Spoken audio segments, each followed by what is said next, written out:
আসসালামু আলাইকুম। ক্যাপকাটে কিভাবে এইরকম সিনেমেটিক ইন্ট্রো তৈরি করবেন তা চলুন আমি দেখিয়ে দিচ্ছি।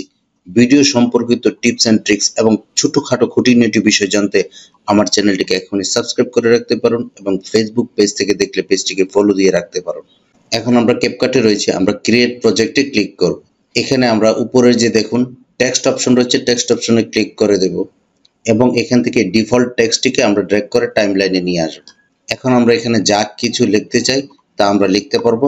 আমি এখানে লিখে দিচ্ছি, আমি এখানে ক্যাপকাট লিখে দিয়েছি। এখন আমরা লেখাটিকে বোল্ড করব, লেখাটির ফন্টটিকে একটু বড় করব, ফন্ট স্টাইলটিকে একটু চেঞ্জ করব। এখন লেখাটিকে আরেকটু বড় করে দেব। এখন এই লেখাটিতে একটি অ্যানিমেশন যোগ করব। এই অ্যানিমেশনটি যোগ করতে চাই, এটি যোগ করব। এখন আমরা এই টেক্সটটিকে এক্সপোর্ট করব, এক্সপোর্টে ক্লিক করে দেব। এখানে আমরা একটি নাম দিয়ে দিতে পারি টেক্সট। এক্সপোর্টে ক্লিক করব। আমাদের এটি এক্সপোর্ট হয়ে গেছে। আমরা এখন ওপেন ফাইলে ক্লিক করে ফাইলটিকে দেখে নিব। এই যে দেখুন আমার ফাইলটি, আমরা এখান থেকে এটিকে আবার ক্যাপকাটে ইম্পোর্ট করব। এখন আমরা এই টেক্সটটিকে ডিলিট করে দিব।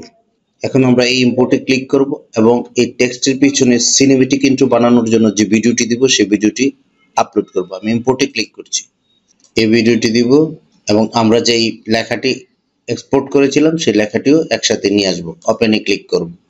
এখন ভিডিওটিকে নিচের লেয়ারে দিব এবং লেখাটিকে উপরের লেয়ারে দিব।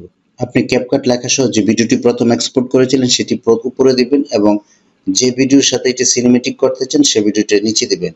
আমরা এখন এই টেক্সট লেয়ারটিকে সিলেক্ট করব। সিলেক্ট করার পরে বেসিকের আন্ডারে আমরা একটু নিচের দিকে চলে আসবো। যে দেখুন ব্ল্যান্ড মোড রয়েছে, এখানে মোড রয়েছে ডিফল্ট। আমরা এখান থেকে ক্লিক করে মাল্টিপ্লাই করে দেব। এখন এখান থেকে যে অপাসিটিটা আমরা কমিয়ে দিব। এখন যদি ভিডিওটি প্লে করি আপনারা দেখতে পাবেন ভিডিওটি একটি সিনেমেটিক ইন্ট্রো তৈরি হয়েছে। তো এভাবে আপনি আপনার ভিডিওর জন্য সিনেমেটিক ইন্ট্রো তৈরি করতে পারেন ক্যাপকাট দিয়ে। ভিডিওটি কেমন লাগলো জানাবেন এবং এরকম ভিডিও পেতে চ্যানেল এবং পেজটিকে ফলো দিয়ে রাখবেন। ধন্যবাদ।